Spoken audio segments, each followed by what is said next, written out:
We are live. Yes. Here we go. Guys, tonight I'm absolutely buzzing. I've got the main man and the fellow ginger, Mr. Si Murray, on tonight. He's well blessed with a baronet like. I've not had such luck. But, guys, absolutely buzzing for this. Known Si a lot of years. And exceptional story. But first of all, mate, I just want to say thanks very much for coming on. No worries, mate. It's good to be on.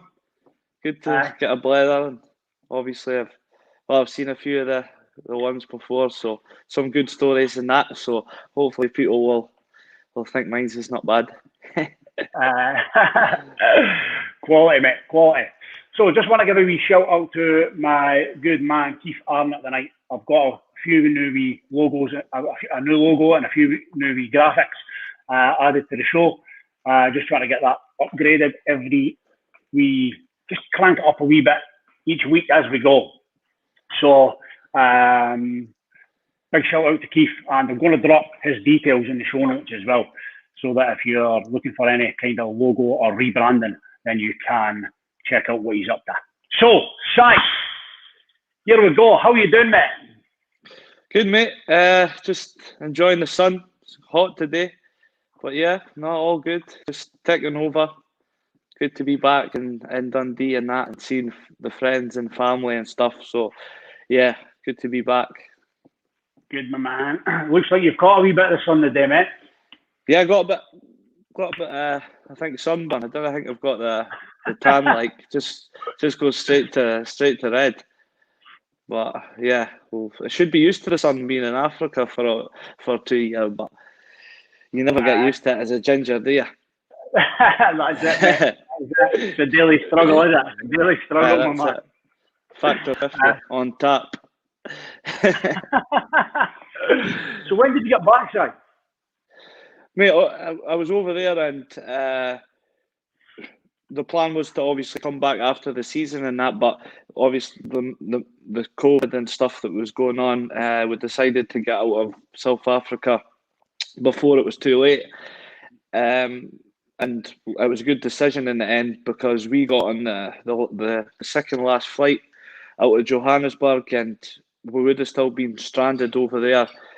They're doing emergency flights and that for British people to come back, but I mean, it wasn't it didn't happen quick. There was a lot of getting into the government and stuff over there, the British embassy and stuff. So just thankfully we got out and didn't need to deal with all that, because that would have been, especially where a little baby and stuff, would have been a bit stressful, and I could do without the missus giving it in the ear. So the injury was a wee bit of a blessing with COVID happening and that as well, so that you got him. But yeah, I've had it's about 10, 11 months now since the operation and that, so it's given me a bit more time to get ready for the new season. Still not there yet, but as I say, it's put the season back a bit, so it's gave me some more time to catch up. So it has been a bit of a blessing and stuff like that. So you know what I mean? You can always take the positives from, and that's a good situation when something happens. Yep. Brilliant, mate. I love it. I love that attitude. Yeah, so here I've seen the wee videos on Instagram and that, mate. You've been beasting the work in, eh? Yeah, I've been doing a lot of work with Adam. I know he's been on your podcast, your show. I never really knew Adam with being away and stuff, and obviously I know Scott Malone and Paul and stuff, so they spoke to them and just got in touch, and to be honest, it's been great. He's top man at what he does and stuff. So yeah, been taking over as much as we could, with a lockdown and stuff like that. But yeah, we're getting there. Soon, hopefully, be back out on that pitch. That's good. What's the timescale, mate? It's hard to really say, because some weeks you have great weeks and you think, right, I'm a couple of weeks, and then goes to, I would say roughly I will be ready in six weeks. But I've went through this 10, 11 months already. For me to rush back maybe would be stupid for the sake of an extra 1, 2 months. Yeah. Just take the time, and then it will put hopefully years on to the end of your career instead of rushing back and potentially doing something injury or re-injury. Yeah, definitely, mate. That's good. That's good. What what's been the interest in you? The Violet Lockheed United. I'm putting you on the spot there, mate. Nah. Are you thinking Scotland, south of the border, go back abroad? What are you thinking? I think at the moment, like, we've obviously, like, my agents spoken to a couple of clubs, and a couple of clubs have contacted and stuff, and there's a bit of interest there, but they're obviously wanting me to go in and prove my fitness, and Yep. you know, things might change in a couple of weeks, or other teams might come up. It just depends, because teams don't start so well, and then they think, oh, we need a different option up front, or teams that maybe are interested actually see another striker or something. But I'm not getting myself too wound up about it, thinking too far ahead. I'm just concentrating on getting the injury right, and then hopefully take it from there, and just get back to doing what I love, just playing football. Yep. Does it feel good being back home, mate? Yeah, it's been good. Really enjoyed my time abroad. It was a totally different experience. So no doubt we'll get to that in a bit. But good to obviously having the wee man 16 months now. So good to be back, grannies and like friends and friends and family. Do you know what I mean? Because obviously that's what you're away from. You make friends abroad and stuff, but your home friends, that's where your growing up friends is obviously the real banter is, mate. You get ripped and you can rip them. That's what's about. Yeah, that's it. Normally, I'm normally on the receiving end. I was the same, mate. Yeah, it's the ginger thing, eh? They're bullies, a lot of them. Mate, when I was growing up, I had a bent honestly, I had a bent ginger spiky hair like that. Sometimes I had specs on, big National Health running over. The penny rounders. I got it tight, mate. Yeah, I get a bit of tight for my mate slag us for the way I eat, because I just shovel all my food in. So they say that I drink and eat at the same time. I'm like Nunu, the Hoover. Brilliant. Yeah. How's the coaching career going? The plan was when I was back in Scotland playing full time, and that I would go on do my badges and stuff in Scotland, and obviously the opportunity came for me to go to South Africa, so that kind of went on the back burner. But that's getting my badges and doing stuff like that is the next step. Like getting a proper badge. I was just saying that you've been in with the mighty Kirton boys, have you? Keeping them right. You got to keep them out of trouble. So Wednesday night, well, I didn't do the training tonight. Davey, I'll be phoning you no happy that I got pulled out, but I've been enjoying that. It's good laugh for the boys and stuff. And they're, you know what I mean, they enjoy it. Come and get a bit of drills from like the drills that we do in the professional teams. So they've really liked it. So hopefully, well, that's what they tell us to my face anyway. That's good, because when I announced it, we eventually nailed this day down. When I announced it, straight away, right into my DMs, Davy Beveridge was in there like, "Oh, what are you doing? He's meant to be training in the curtain." Yeah. Oh, yeah. That's the number one priority for him, is the training. So I'll probably not be allowed back. Well, right side. So let's take it right back to the start of your journey. You go back as far as you want to go, and let's head through it, mate. Yeah, just like any young boy, I suppose, you may as well start from when you're young, and every young boy, you want to play football, you know yourself.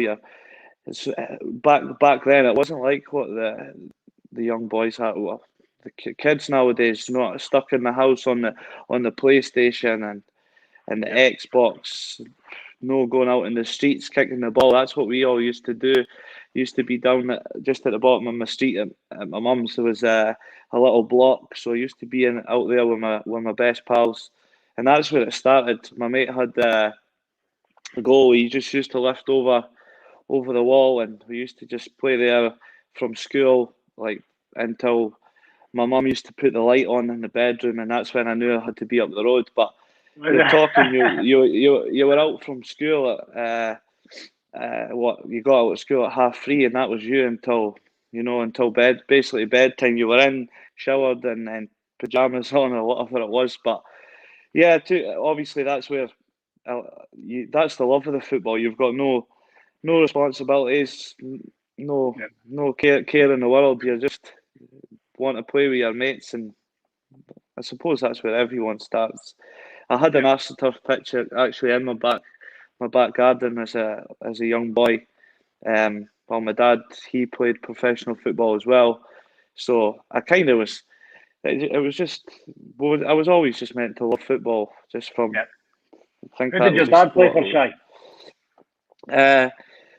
He started off in Montrose, Forfar, and then he was at Montrose, and then he transferred from Montrose to Hibs, and he went up to Hibs and played there as well. So he was in Dundee and as a youth, but yeah, his biggest team was Hibs, so he done well and had a good footballing career until he had an injury as well. But they never had the doctors and the surgeons and the physios and the knowledge that they do now for when we get injured. Do you know what I mean? It was just a case of, you've got a knee injury, strap your knee up and just go and play. So it was, he obviously suffers from it to this day because of he never got the right treatment and stuff. But I'm sure if you asked him, he wouldn't change it for the world. It was a good role model for me to look up to. He loved football, still does. So no, it was good. Did he inspire you, Si, or did he push you? What type of dad was he when you were growing up? Yeah, so he took my first United Social was when the first boys club I went into, and I went in there at 7 at under 9s, and he was the manager with another guy, Charlie.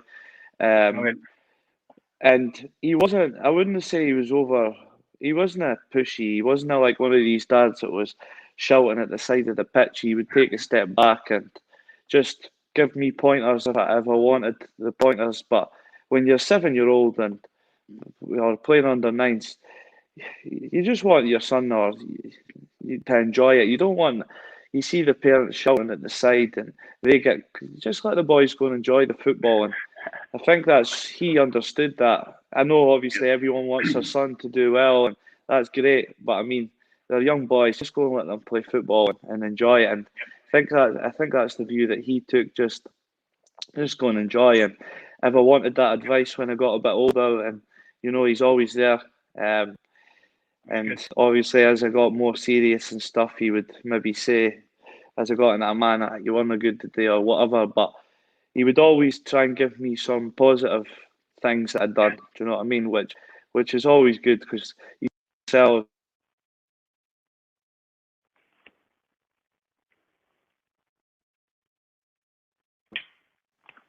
Cut off there. Yeah, mate. You get a phone call? Off.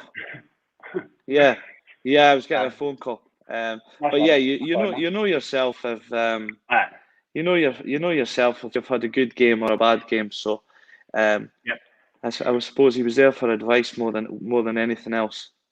That's good.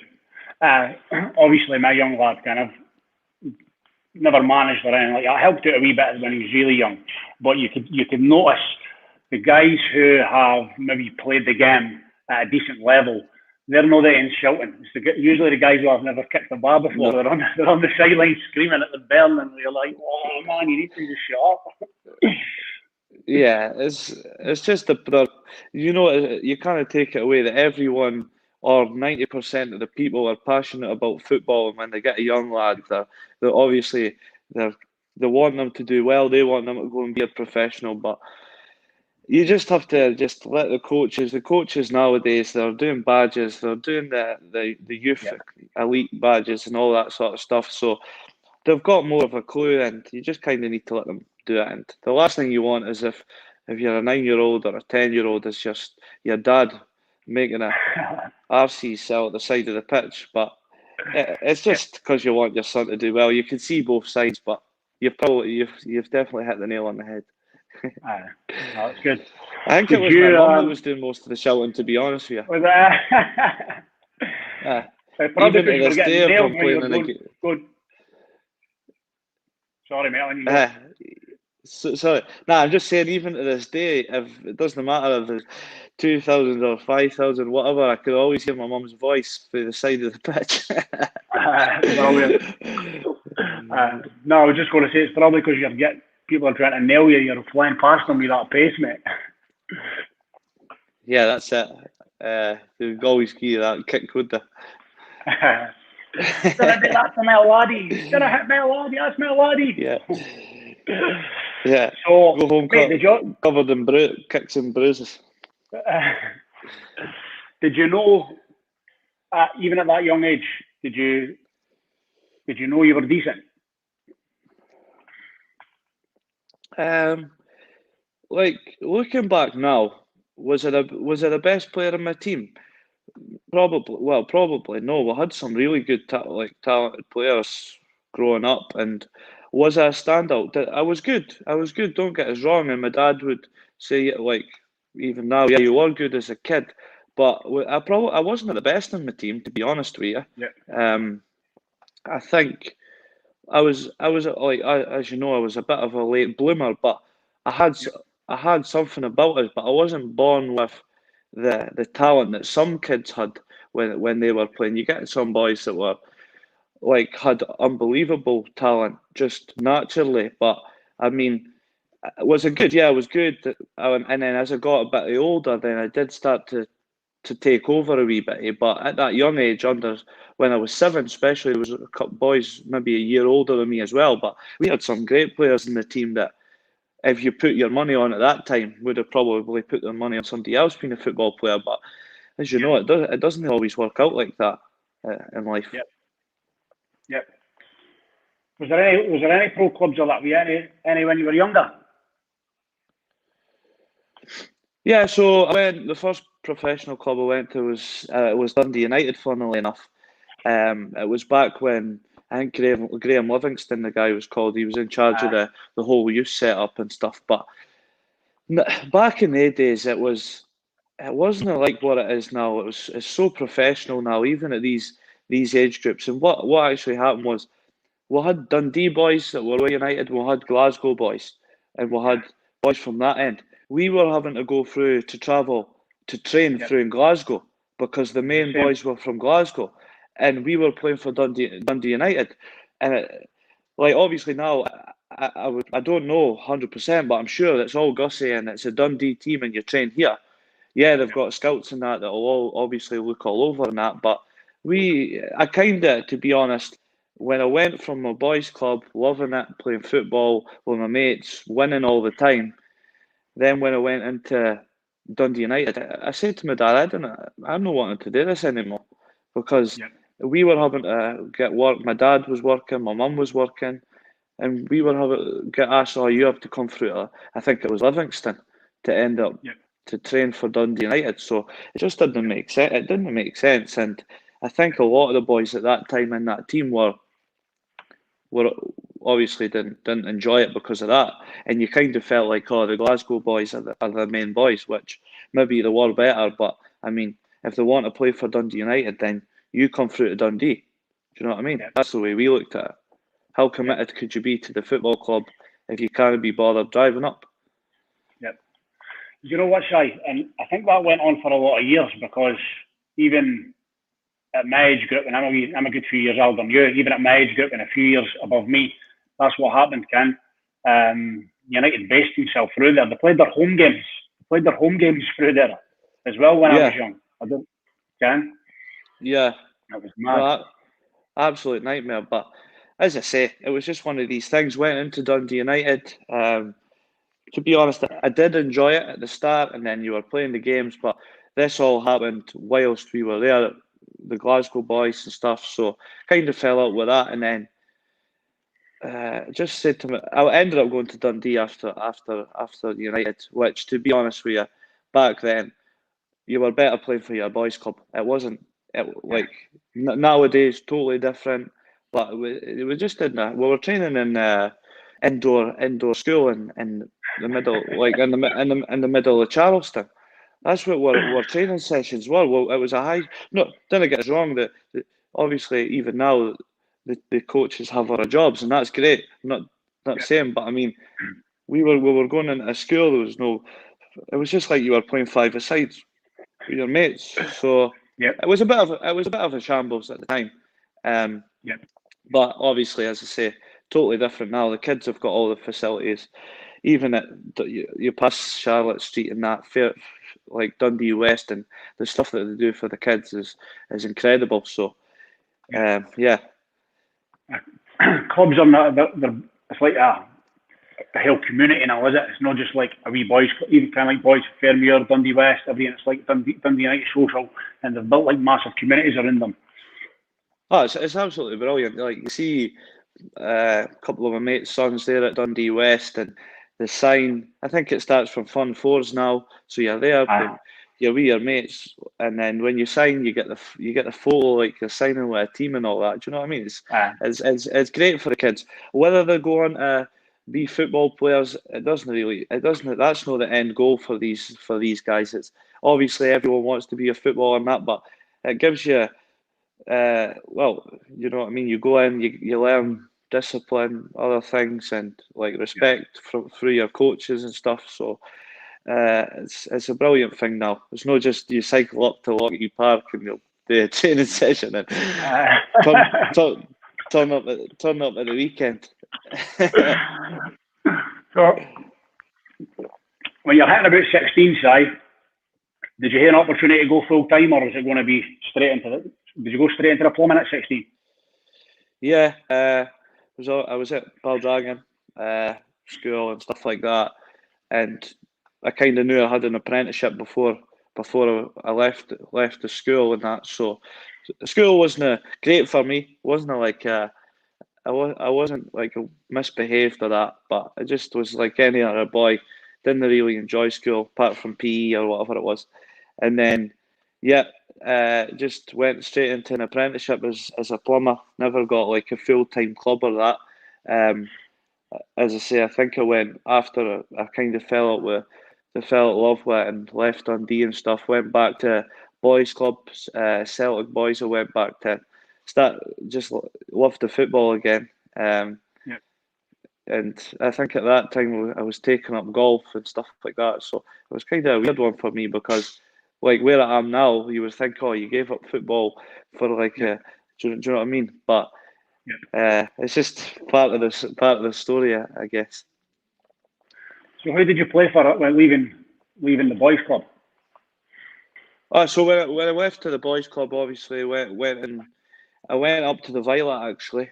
George Shields was there, but at the time he was at Montrose. Yeah, he was at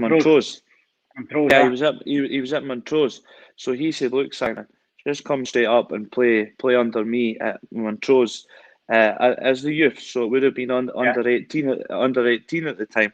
So I done that for a bit. That was good. Went in, and to be honest, that kind of kick-started seeing the professional environment. As in, like, I know it was part time and stuff, but there was travelling up with the first team players and stuff. So that kind of got us the bug back for the football because they were obviously serious about it, and that kind of went on from there. I floated about the under 18s or the 19s or whatever it was, and then I went off obviously back to the juniors on loan. So yeah, that's where I started. Obviously, I was doing my apprenticeship, doing the plumbing, and then went on loan to Downfield. It was from Montrose for a season, and I really loved it there. It was just like obviously the juniors changing rooms and the banter and stuff like that. To be honest, that was one of downfield was where I really started to really love it, because I was playing every week with older guys that were working as well, and then they came to play football because they loved it. They got a bit of money on the side, but I mean, they mostly done it because they loved to play football, and it was someone else for there. Obviously, I think I was maybe 17, 18 at that time, and obviously the carry on that was in that dressing room was honestly, it was absolutely bananas. The boys were off their head, but honestly, it was something else. It's mental going for youth team football then into a men's dressing room. You're like, wow, what's going on? It was like, even like, you just, the stupid stuff, it's hard to explain that goes on there, and you're the young boy and you get egged on to do stuff and stuff like that. I remember once, because obviously like the fines and stuff start, so if you're dropped, like you don't put your kit away, you're fined, or you're late, you're fined, all stupid sorts of fines, yellow cards and stuff like that. But I racked up a lot of fines and stuff like that. So I think at the time I'd got up to like 60 quid or something. But I was an apprentice. I was on a whatever it was, and I was thinking, this is a lot of money for me. So anyway, we were out, and it was I think it was Kev Scott and Fez. We were doing the warm up, and you know when you're all together in the team and you're jogging around the pitch, and we had a assistant manager. He was called Cass at the time, so he would take the warm up, and the boys they were whispering, just having a laugh, and the boy said, if you go over and clothesline Cass, we'll let you off with a fine. So me being obviously young and stupid, right, I ran off full pelt, peeled behind, and I absolutely I crumbled him, right, and then I got off and joined the crowd, joined the boys again, and everyone was in hysterics, laughing and stuff, and then we kept on like jogging, but he wasn't getting up off the floor. And so I started, obviously it went from everybody laughing to everyone started panicking. Turned out I broke 2 of his ribs. So he had to go to the hospital, But some carry on, and as you say, that's probably when you go from the youths to then being in about the boys, and then that's when you start maybe your first team nights out and stuff. Which obviously I got picked on. I was the young boy, so everyone's like, meet at the club. This was our first team night out. The boys were like, come and meet at the club with your clothes, and then we're going over to St Andrews to do a bit of training and stuff like that.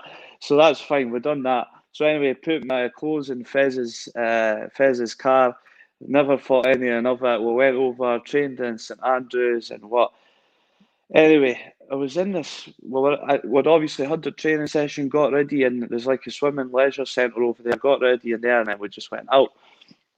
Anyway, we're half an hour into the first pub, and we're all sitting there, and obviously all the boys are in on this, but I'm sitting there thinking, this place is absolutely reeking of onions. Do you smell that?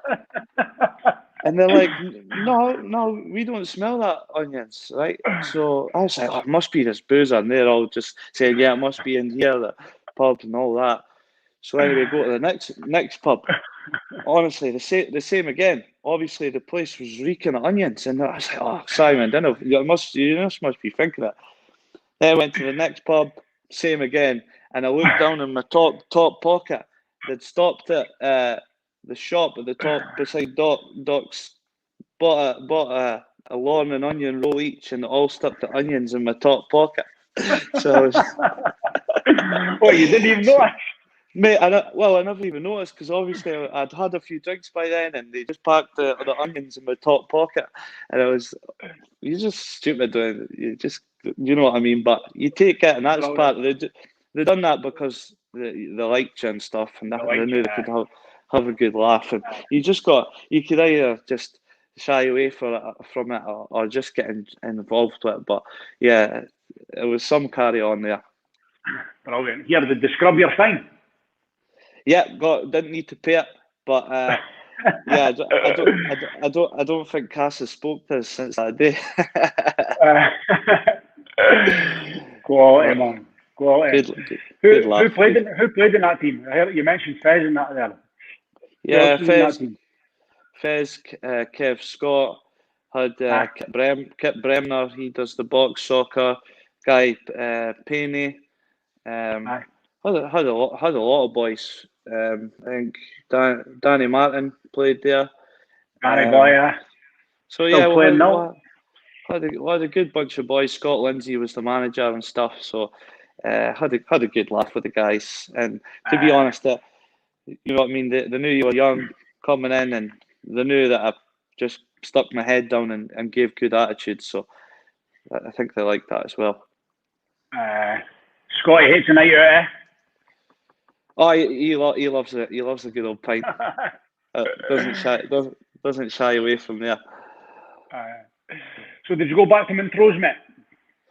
Yeah. So what happened was I had a great season at Dunfield, scoring goals every week, and just what actually happened was I went to Montrose, but a good family friend, John McGlashan, he obviously was friends with my dad. My dad, when he was a footballer, John was a young boy, so he kind of helped him come into at Montrose at the time, and obviously John went on to bigger things. So John had always been a good family friend of us. So he'd already phoned Montrose and agreed to buy me from Montrose. So I think at the time when I was 18, 19, they paid £1,000 for me, which to Tayport was probably a good bit of money at that time for a guy. So, but yeah, that's, to be honest, when I got my love back when I was enjoying it at Downfield, but when I went to Tayport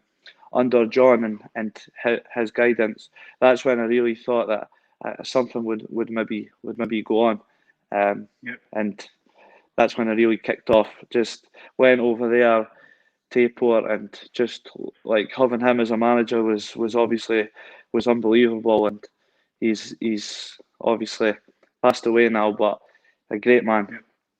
Yep. Mate, so many people I've spoke to, I never played with him or anything like that, but so many people I've spoke to says he's brilliant to play for as well. He's just, you get a bit emotional on that, but I mean, he was just one of these people in your life that you only come past these people once or twice in your life. The way that he was just passionate about football, and just everyone just, I didn't know anybody that said a bad word about him. He was a top man. Yep. And here that Tayport team was decent. A lot of young. The whole squad was quite young, wasn't it? Yeah, we had a young team. Obviously, McPhee, one of my best mates, was there, and he was always moaning my ear. He'll not mind me saying that. Moaniest boy in junior football, I think. But he was putting the balls on the plate, and we had a good team. Me, him, Rose, Steph Elvin, Tronte, and then we had Paul Tosh, who was obviously experienced, coming down from Hibs and Arbroath, Dundee. Nice. Yeah, so we had a good team, Dodgy in the goal. So for that, I obviously went from Downfield, who were fairly decent, but then we went up to Tayport, who it was kind of a different level. It was run through John like a professional club, but then we had boys that had obviously been at professional clubs, and it was obviously a step up. You mentioned Dodgy there. Dodgy was my Celtic boys goalie, Scottish Cup winner. Yeah, great. Yeah, some goalie. To be fair, yeah, amazing striker as well, mate. Some pace on him. Big target man.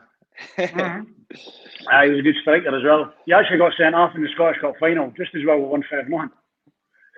Yeah, but we had a good team, and that was another dressing room that was good as well. We had Andrew McDonald, who you'll know, absolute lunatic. But as I say, that's just like when you look back. Or obviously, I'm still playing, but I'm injured just now.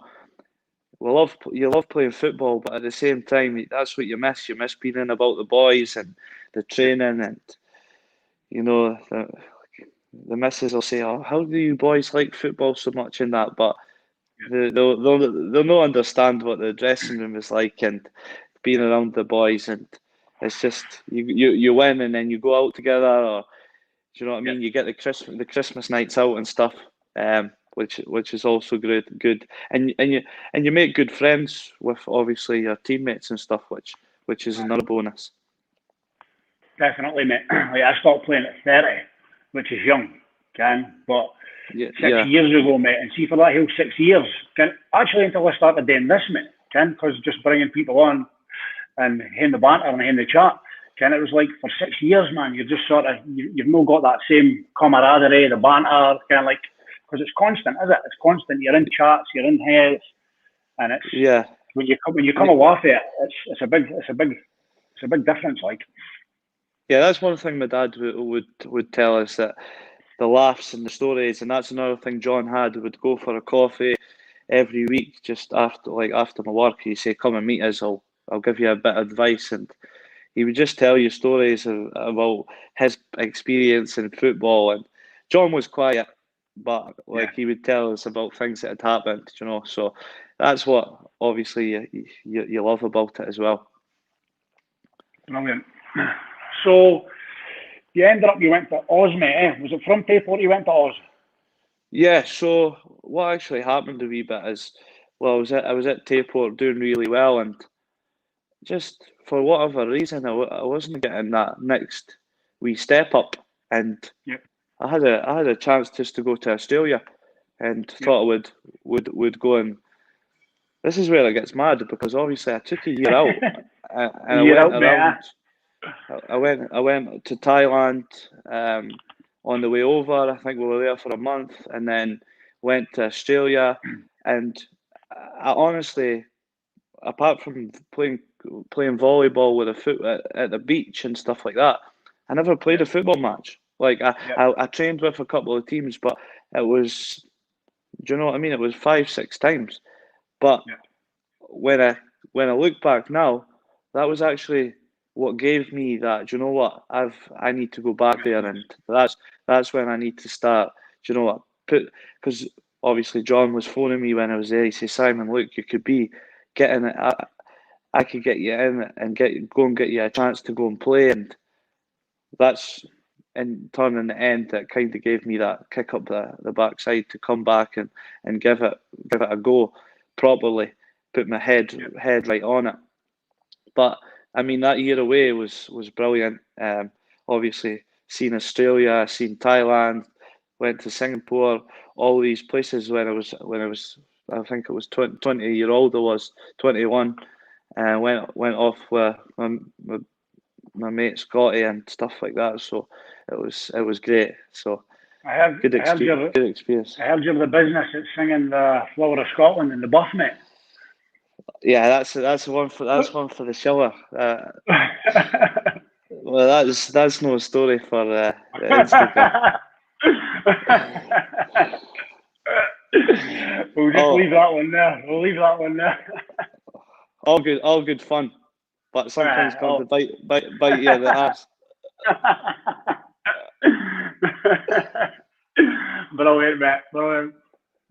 That's what happens when you start putting promotional posts up that you were coming on. People started messaging us willy-nilly. Yeah, that's it. All good. All good, mate. So when you come back, did you have a club that you were going to go straight into coming back to us? So what happened?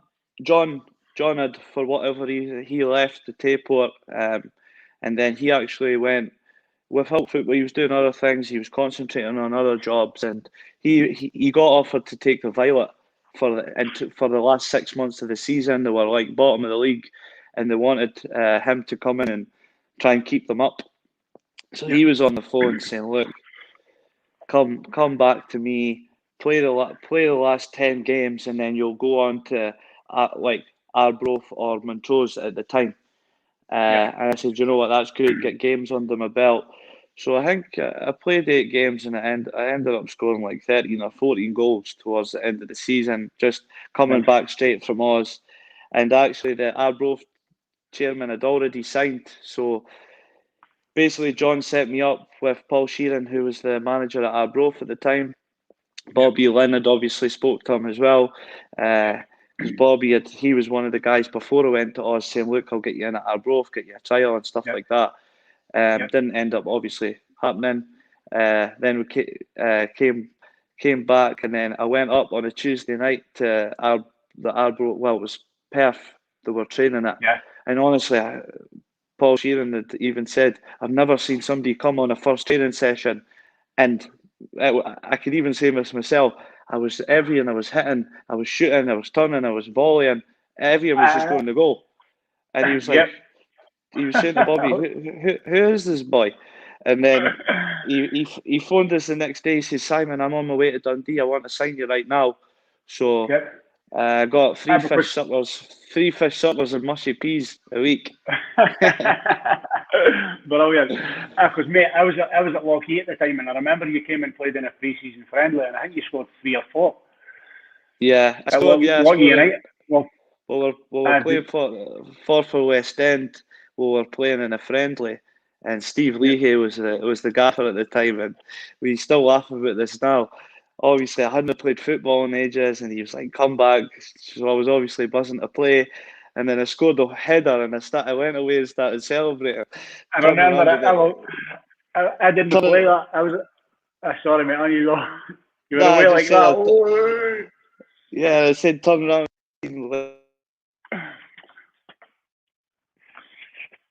Somebody's buzzing him again.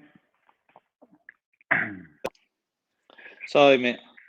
That's all right, man. Sorry. That's all right. Yeah. I turned around to the bench and your camera's not on, sir. Your camera's not on. Oh, it should be.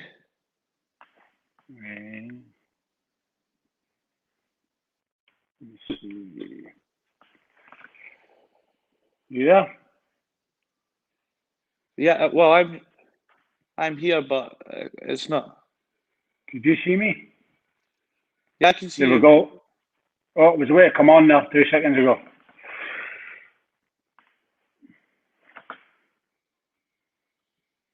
Technical issues. We'll get it. We'll get it. I'm sure. Maybe jump from the Wi-Fi to the 4G or something, side. Yeah. I'll try and.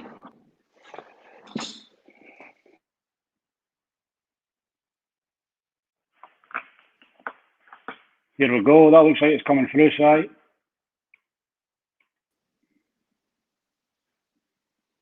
You there, mate? Technical issues on the lives, guys. Hey. There he is. Is that us? There he is. That's us, mate. That's us. Looking fresh. I can see you now. I just can't hear you. You can't hear us. Turn your mic on.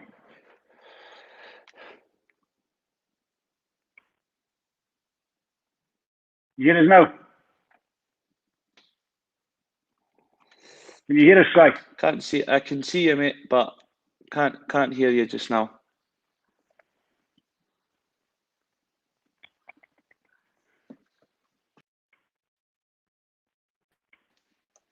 You hear us now?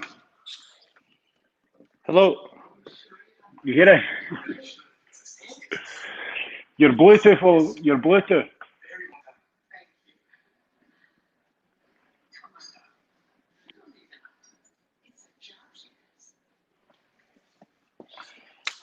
Oh. Let's see. Bit of a nightmare. So. Well, do you want me to leave and I'll come back? Yeah. Okay, guys. So thanks for sticking around. A couple of wee technical issues there. That's I'll get this out my head. A lot of the time, it's good if we're on a laptop. Usually, I should have told Si to stick his phone on airplane mode, but my fault. You hear us now? Yep, can hear you. All good, mate. I was just saying there, Ken, sometimes it's good to bang your phone on airplane mode, mate. Right, okay, that's what I'll do. Good thinking. You still get the what? How do I do that?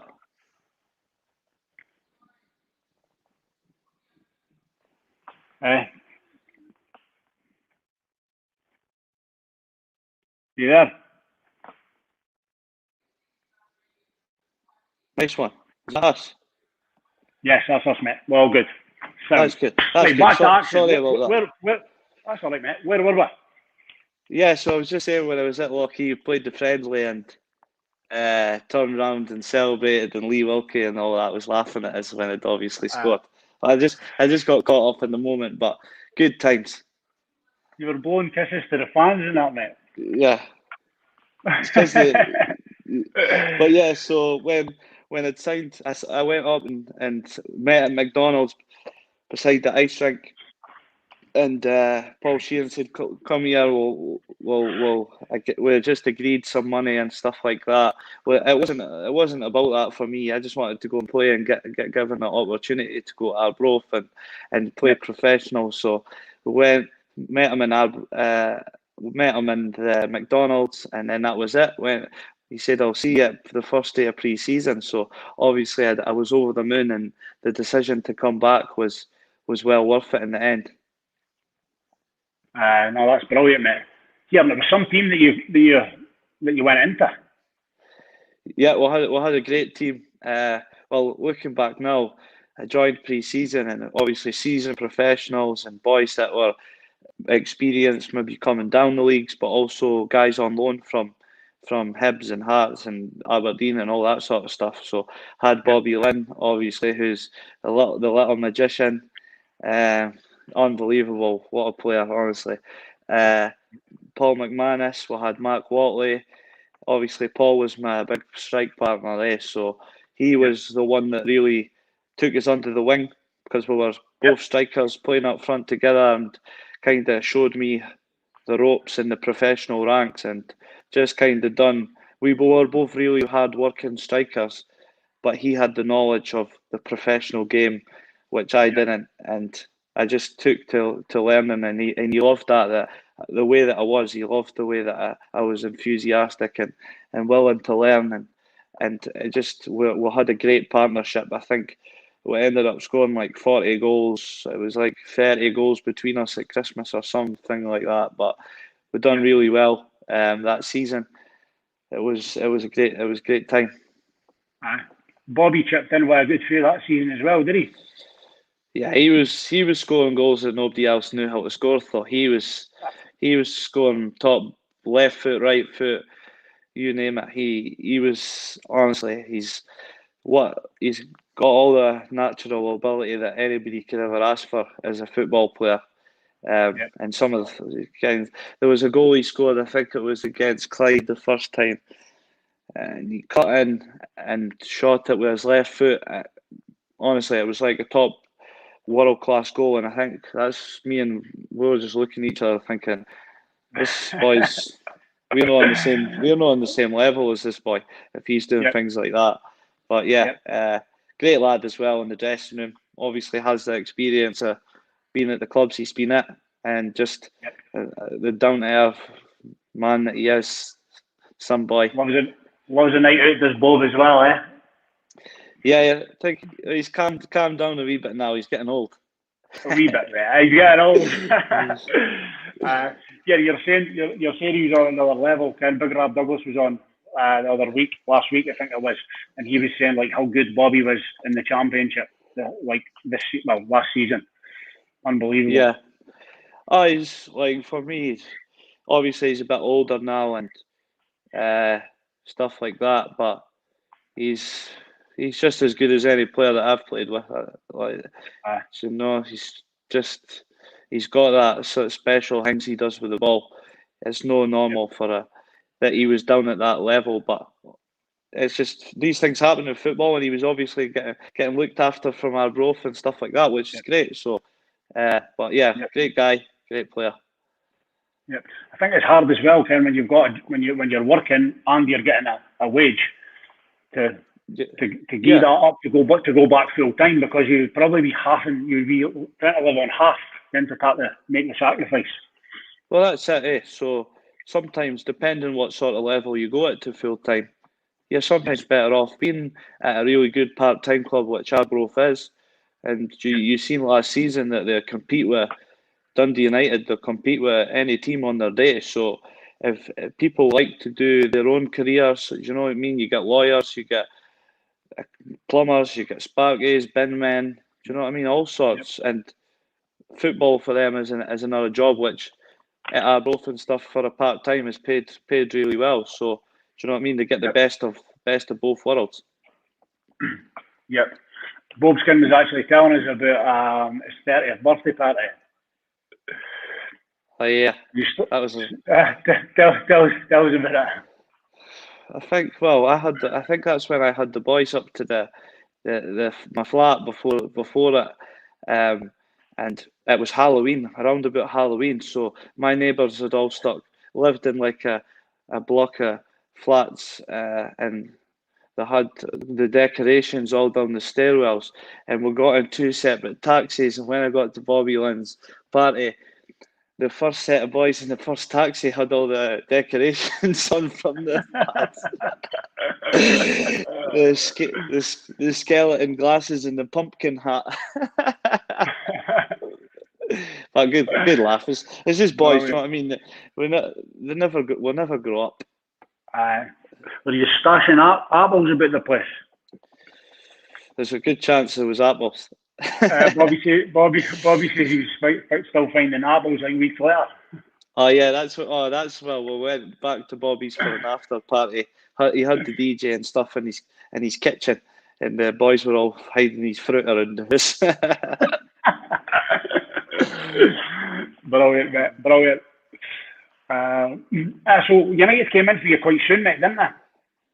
Yeah, so it was in basically the end of December.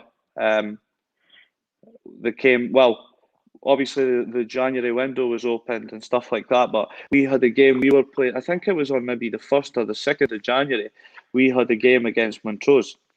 It was a derby, and actually I think it was around about New Year's Day it was. So I'd lost my phone, or I broke it.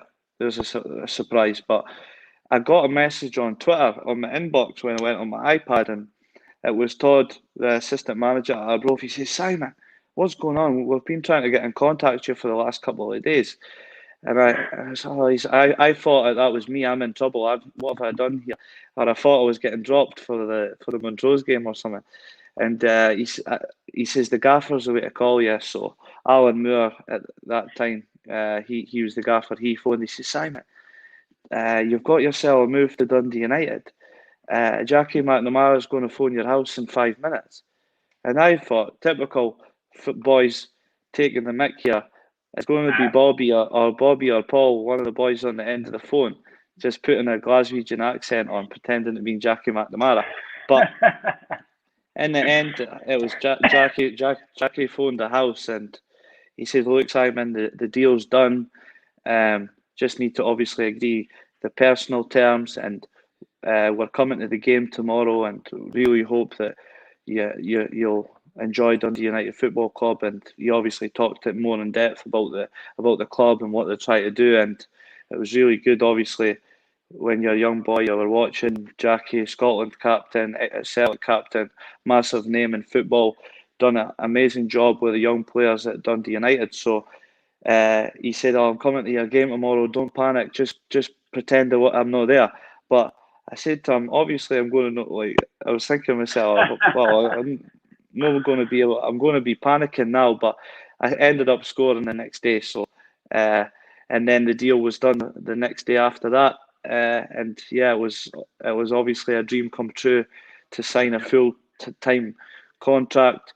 Like, I know we've just kind of brushed over the part-time clubs and stuff like that, but obviously I put in a lot of work, and I worked really, really hard to try and get that opportunity, even though you don't always, that's the end goal, to try and get a full-time club.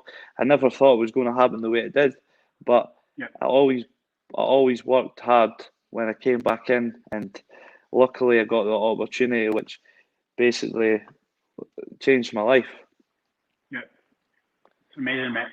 And here, and going into a club like Arbroath, and it gives, especially when you could score a goal and you still had youth on your side.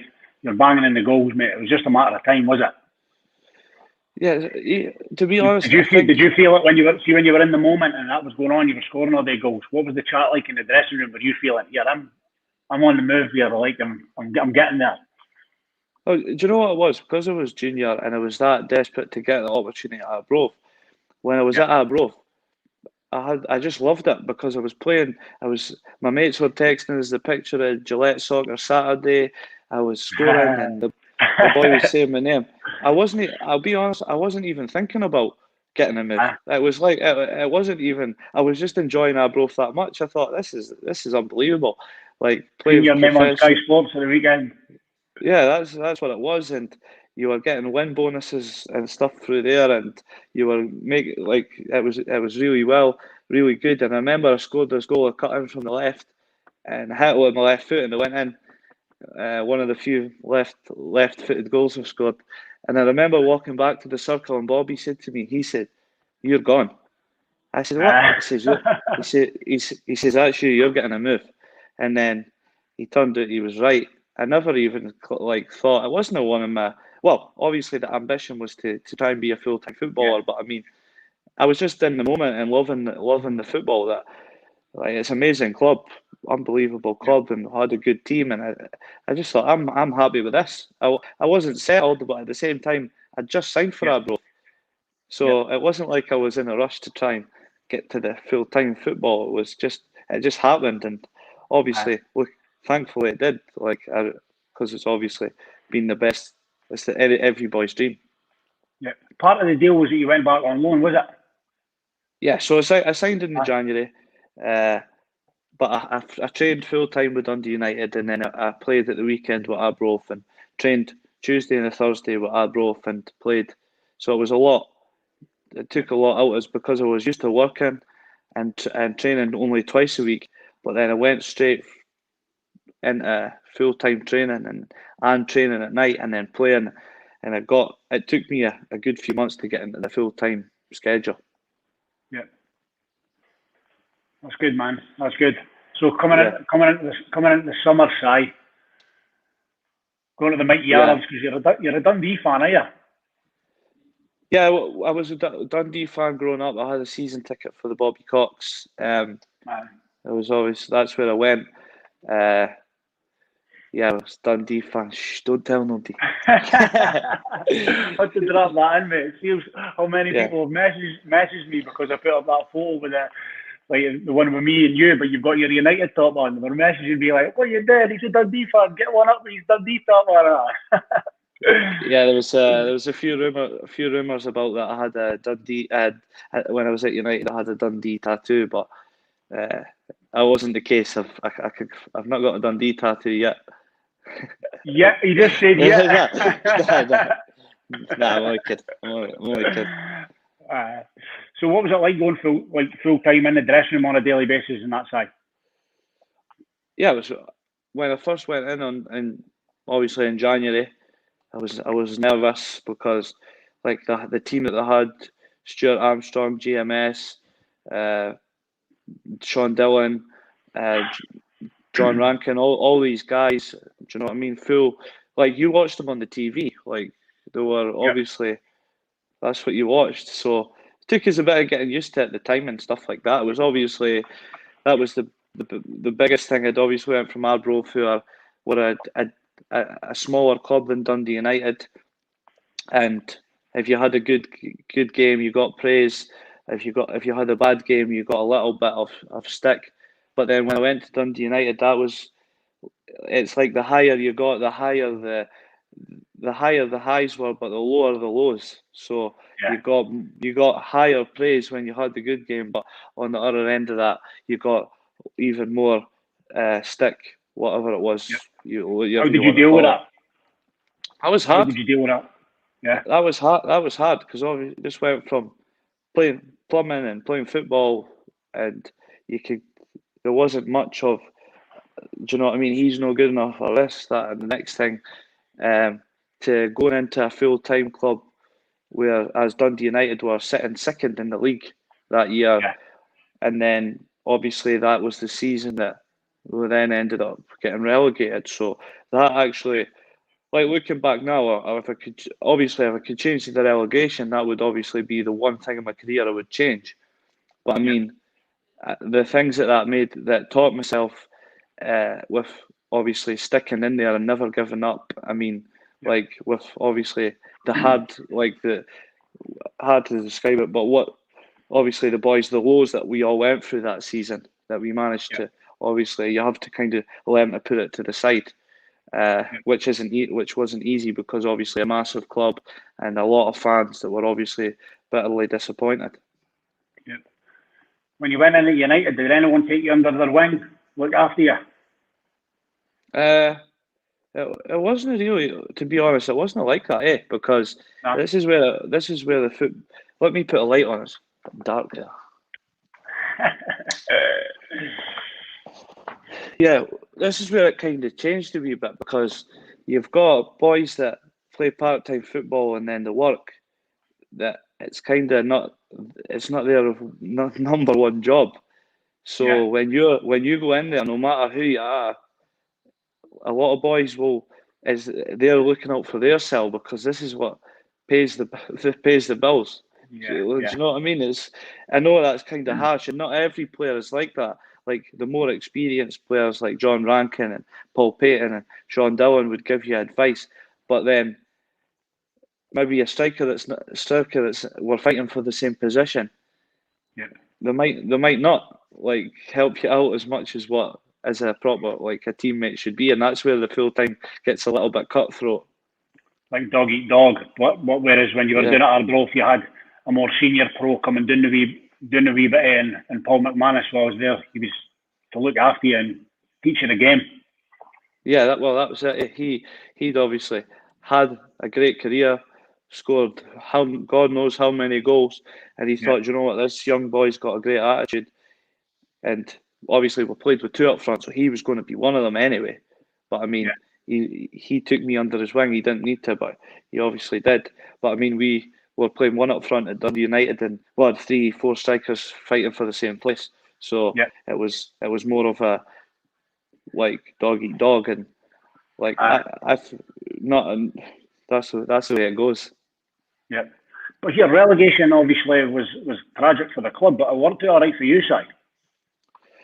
Yeah, looking back at that season, we got relegated. I went over. We had a Holland pre-season. It was amazing, great experience, and then I scored my first goal 2 games in. I had a great pre-season, and the guys.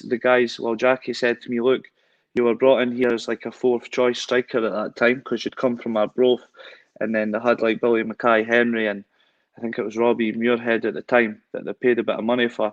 So I was like the 4th guy that came up. They were going to take me a bit because I'd never been in full-time football. And then after the pre-season and stuff, they said, look, you've done a lot better than what we thought. So I started coming on as a subby early on in the season. I was fit and ended up scoring against Montrose and stuff like that. But the team did hit out, like, obviously a big bit of form. And then that's when I felt that they never gave me the opportunities in that first season that I thought I deserved. I should have got more game time and stuff. But looking back now, obviously the relegation was horrendous. I ended up still scoring 7 goals and not many starts. But I mean, when the team got relegated, that I was going to be on one of their main strikers, which obviously led me to get more game time, which looking back has obviously done me the world of good, even though it was through a relegation. So from a selfish point of view, it worked out well for me.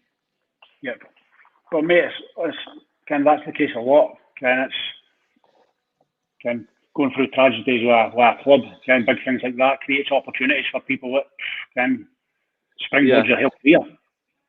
Well, they were obviously looking to younger players as well at that time because they'd lost a bit of money getting relegated and stuff. So, it turned out well for me, being selfish.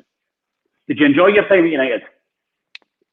Yeah, absolutely loved it. Like, obviously taking in the Premier League, like I started against Celtic and I scored Tannadice, obviously in front of full house, and that was really just getting built into the the first team football, then I was buzzing. I was scoring in the Premier League and like doing really well. But I mean, obviously we got relegated, which wasn't great. But the next season was good. I was starting. We had quite a good team, and we ran Hibs fairly close in that second season. We were top of the league at Christmas.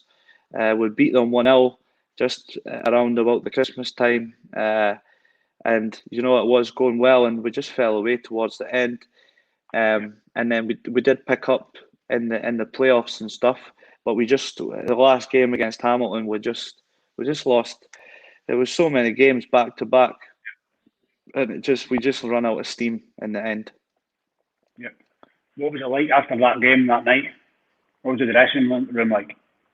Yeah, it was obviously devastating because we'd basically dominated Morton in the first two legs, and then we played Falkirk, and we scored that two last 5-minute goals, and the place was absolutely like, that was one of the best moments. Obviously, scoring that equaliser, and the fans were on the pitch, and then Paul Dixon stepped up and headed that looping one in, and everyone was going bananas. And we went on to the first leg of the Hamilton game, and we should have had a penalty. I got took down, but the ref said I was diving, and obviously it was a clear penalty looking back. But after the game, it's just like the whole emotion of your whole season and the whole playoffs just kind of hit you, and it was just obviously like really disappointing. I thought we was going to get it, Dundee United back up to the Premier League, but luckily it's good to see them back up now. I would have loved to have done a sell, but I mean, obviously I left after that. Yeah. So Hibs go up. You get the call. Where were you, Si? Yeah, you know what? It was obviously, that was another thing, because there was like a photo leaked of when I signed for Hibs in a top, a Hibs top and stuff like that.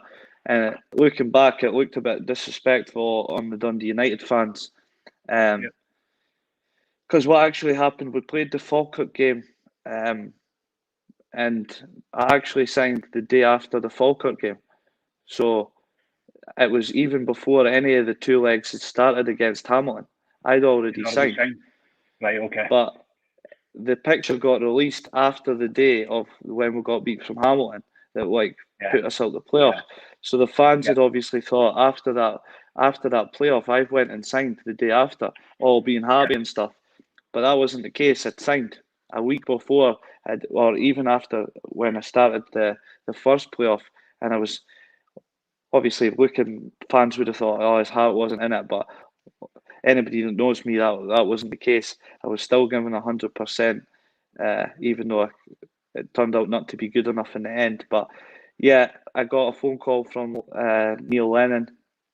I think he phoned us from the pub actually when he called us. But yeah, he was in the pub with my agent and just said, look, we'd love to have you at the club. And to be honest, it was like, even though how much I love Dundee United, I was a Dundee boy playing for a Dundee club and stuff. I wanted to try something else, and it was just a great opportunity. They're a massive club. We had like 17,000 season ticket holders that first season, and we had John McGinn. We had real quality players, and that was it was a great moment for me. And then obviously I went on to do fairly well there. Yeah. What was it like playing for Neil Lennon, Si? Yeah, absolutely loved it. Like he was. What you see is what you get from him. But I mean, he would lose the rag, but at the same time he's very professional, and just he loved hard working players, and people who give it their all. Especially maybe at Hibs, where he was used to higher quality players, being at Celtic and stuff like that. So when he came to Hibs, he really admired people that worked hard, and I think that's what he's seen in me. And obviously, I got a few goals and stuff as well. But yeah, I really liked playing under him, and you could always knock on the manager's door and speak to him about anything. If something happened, you needed to go to a funeral or any sort of thing like that to get out of the training, like he would be fine about it. He would speak. He would give you a wee message and all that. So like as a person, I know he gets this hard, but that's not the real thing. He's like that because he has to be a bit defensive all the time because he's dealing with the old firm fans. Do you know what I mean? He's under a lot of pressure. Yep. He's under big pressure. So yeah, but when you sit down with him, he's a good guy. Yep. Now I've heard that his standards are up there, mate, aren't they? Yeah. Well, you used to like Henrik Larsson and all that, and you know what I mean. Your standards are going to be quite high. I like here. I've spoke to a few boys who came through when he was still playing and they were young, and they took a beasting in training. Yeah, you knew. If you want to put it in, he was telling you like proper.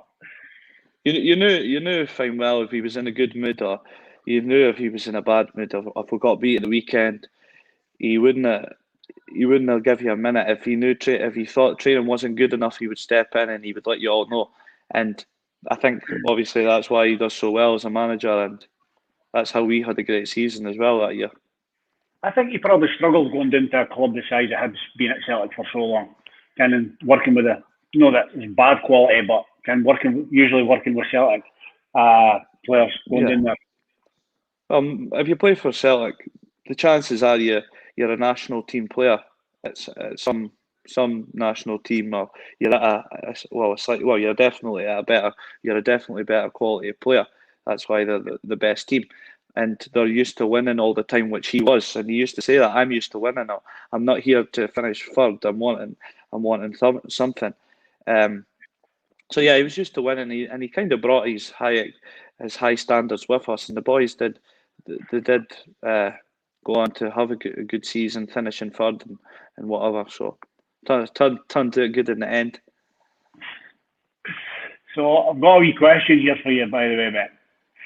Yeah. Let me just get this right, because Martin Boyle's in the comments. Big Boyle. He's asking what happened. He's asked Sai what happened when he sent Bruno Alves for a hot dog. Yeah, what a guy! The fastest guy in the world. But he's faster than you. Oh, he's stupidly fast, that boy. He shouldn't. Yep. But yeah, good lad.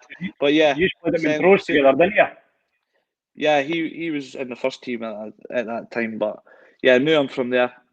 Had the worst dress sense in the world, and nothing's changed. But yeah, send Bruno Alves for a wee hot dog at Ibrox. So that's a good one to have. You know what I mean? Ronaldo's teammate, and I'm sending him packing. Brilliant, mate. So what happened coming to the end of your career at Hibs? What was the story? Yeah, so at the time I was at Hibs, and I kind of fell out of the team towards Christmas and that. And Lennon just said, look, I was looking for a number 10, because he didn't really have that at the time, and we'd just brought in Flo Canberry and Jamie McLaren, and he just said, look, go out, get more game time and go to Dundee and then come back in the summer and go from there. So that's what I done. Went out to Dundee, managed to score a few important goals to keep them from getting relegated that season under Neil McCann. So yeah, it was good. I got more games under my belt, some more experience in that. So yeah, it turned out, and obviously I got to play for my boyhood club that I'd obviously supported. So that was good. You're good mates with our most famous fan at the minute, Mr. Davy Beveridge, the captain. Yeah, he's a well-known figure face around Dens. I think he always manages to somehow get himself caught on TV when Dundee play United. It's because he's always got his top. He's always got his top off, and I'm sure the cameras are just looking in at that tattoo. Yeah, I don't think they could quite believe that he's got a captain's armband tattooed on his arm, but that's why we call him the captain. What a guy he is. What a guy. You're frozen, Si. No, I'm just smiling. No. I just keep managing to keep the same face here. I thought you'd frozen. So going into Dundee, what was it like playing for your boys' club then, mate? Yeah, it was good. It was a shock, obviously, because I'd obviously took a wee dip at Hibs. Never really expected to be getting sent out on loan, and it just kind of happened like that on the last day of the January window and stuff. But that's life. Do you know what I mean? It's football. It happens. So just got the opportunity to go out and play games, and then yeah, it was good. Obviously, family being Dundee fans and having good mates that support Dundee was obviously good. So yeah, managed to. They were struggling a wee bit of that season, so when managed to get a good few goals to then keep them up, and scored the goal that actually saved them that season up at Ross County. So yeah, we managed to play the last couple of games without having to worry about the chance of getting relegated, which when you've been in that situation before, it takes a lot of pressure off your shoulders. So. Yeah, it was good experience. So at least I could say I've played for Dundee. Dundee and United. So my two cities clubs. Yeah, I've got you doing as an Arab, mate. You ginger as, mate. Got to be an Arab. Yeah, that's what people always think. You're ginger, but you clash with a strip. Definitely, mate. But yeah, I've got obviously have a soft spot for both clubs, because Dundee United was the club that gave us my opportunity in full-time football. So obviously I'd be forever grateful. Do you know what I mean? You can never not like a club because obviously they give you the opportunity to go and play and live your football. Dundee's a weird city as well, mate, because obviously like how close the stadiums are. For one thing, but because there's only 100,000 people here, and it's a tight knit community. Everybody knows everybody, and the fans you're in the boozer. Dundee United fans are in the boozer together. They're our mates, intertwined before the game, after the game, and it's a great camaraderie between the fans here in Dundee. Yeah, it's what Dundee and Dundee United fans. That's the one that the fixture that look forward to the most. No matter what anybody says, there's no trouble really fighting in that. You go to the pub with your mates. Half of them are Dundee fans, half of them United fans. You go to the game, you hate each other for 90 minutes, and then you get on with it back wherever you're going to meet. Do you know what I mean? There's always a couple, but idiots like now and again, but do you know what I mean? To the most part, they'll go and enjoy themselves, enjoy the game, and get the bragging rights for the following weeks. Have you ever had any stick side to fans in the street or anything like that? Are you kidding me? I think that's a weekly occurrence. still goes on. But when you first start, you're not used to it, and somebody shouts at you, and then maybe if you've been out with your mates after the game, and somebody says something, you admit when you were young you used to say stuff back, but now you just let it go over your shoulder, and just let them carry on what they've got to say. But yeah, I suppose when you first start and you're not used to it, you say, "What are you on about?" But now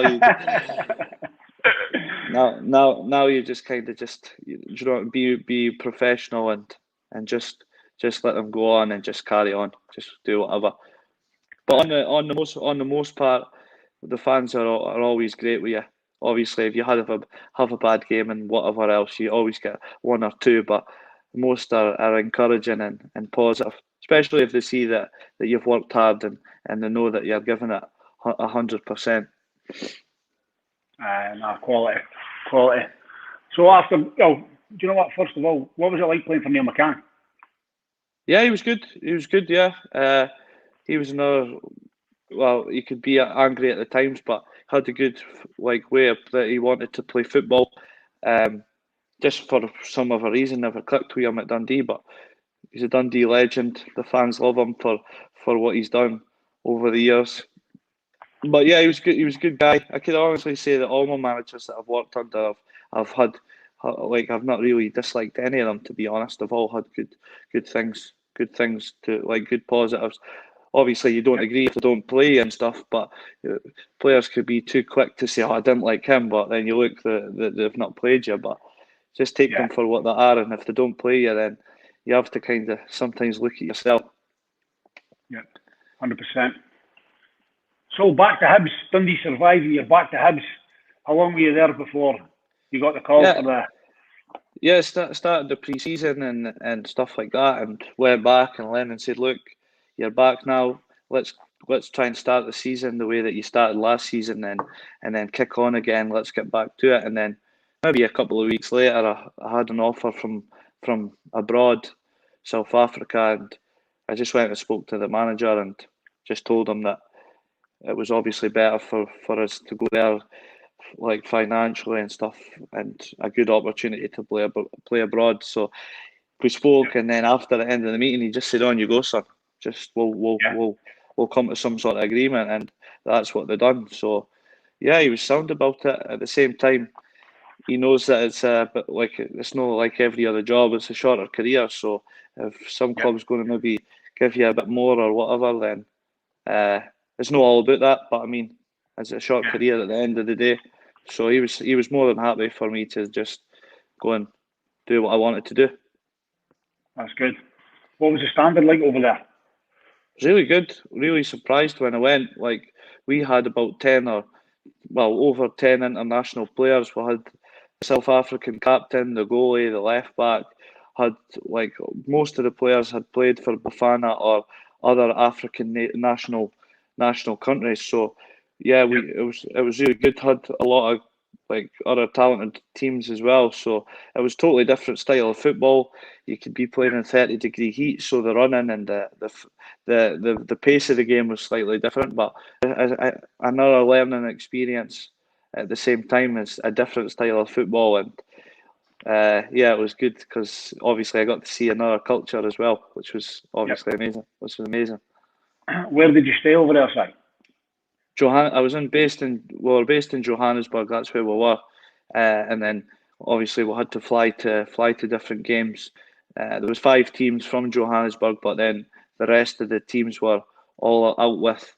We had flights to Cape Town and Port Elizabeth and Durban and stuff like that, and then we couldn't fly to some places because there was no airport, so we had to go on 10-hour bus journeys to the middle of the safari. It was absolutely bonkers, but mate, it was like something that you can never take away from an experience like that. It's just like something to tell the grandkids when you're older. Did you need to leave for games like a couple of days before so that when you got there you felt all right? Sometimes if we played, we had a game on a Saturday in Cape Town, then we had a game in Port Elizabeth on the Tuesday. So we would leave on the Thursday. We would leave on the say Thursday. Then the next day on a Friday we'll have a light training session there. Play Saturday, and then we would fly on the Sunday straight to Durban and would stay until the Tuesday and fly back to Johannesburg. Do you know what I mean? So it wasn't always like we were all, if you didn't like your roommate, you were screwed.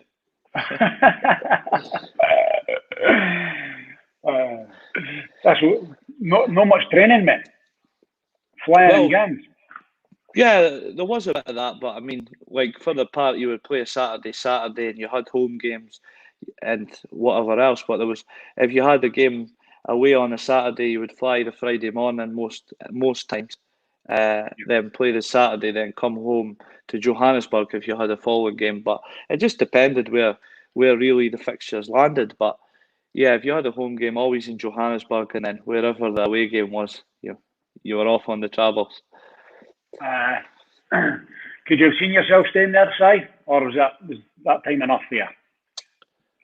If you didn't get injured, as the country was amazing. I absolutely loved it, but the first season was like kind of bedding me into the league and the style of football, and I'd scored like a good few goals the first season, and the team was, I think, we'd done really well. We were top of the league up until Christmas, and then we just faded away, and I think we finished second or third. It was we qualified for like the African Champions League, and then I came back and started pre-season pretty well, and then in the second game of the season, I obviously had the bad injury. So looking back, bit disappointing, but you can't dwell on the negatives again, and you just have to push through and look to like setting another target now, which is obviously where I'm at this point. But a great experience, can never take it away. Got a different culture, good boys that still speak to on Instagram, and they had the game tonight, so look, tune in at their score and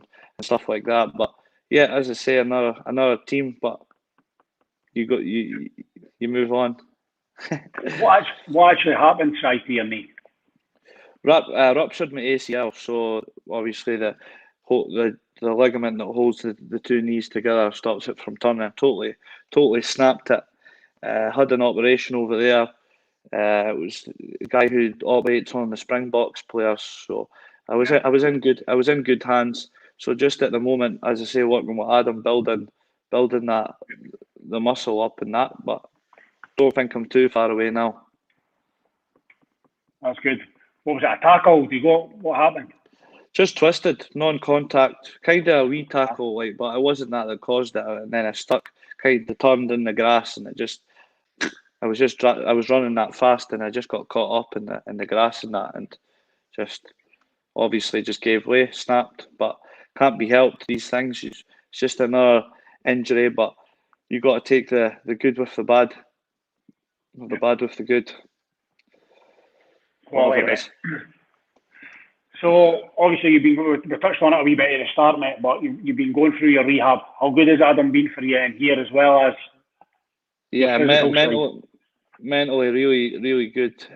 He's got good chat. He's got good chat. Like working with his dad John as well on the mindset training, as well as obviously Adam. But that's been a big thing. I'll obviously working with Adam, and then I go and see his dad on a Friday, and we just talk about all the sort of training that you can do for the mind, as well as obviously the body. So it's been really good doing that. You can get down at times thinking, oh, this is never going to end, the injury or the rehab process, but you just keep thinking of what they're teaching you in the mindset sort of training, then you kind of reset yourself every day to try and go again. Yep, that's good, man. That's good. Well, Shy, you're no far away, as you said earlier on. 6 weeks. Yeah, all good. I hope the perfect club drops on your lap, and you absolutely fly this season. Thanks, mate. Appreciate that. I appreciate you. Appreciate your time coming on, mate. You've got a brilliant story, and I'm sure like loads of people are going to be inspired by it, especially younger people, mate. Like I love the fact that going away to Australia, coming back, and just going bang. This is it. I'm getting after it. Yeah, I think you just got another. If one person, like it's like anything in life, if somebody says, "Oh, you'll never do this," or "You're not good enough for that," you just have to keep just believing yourself. If you give up on yourself, then it's never going to happen. So I think just being positive in that, just believing in yourself, you'll get there in the end, whatever it is. Outstanding, mate. Si, it's been an absolute pleasure for the banging night, guys. Good, mate. Appreciate it. Sorry about the connection, the phone calls, but we got through it.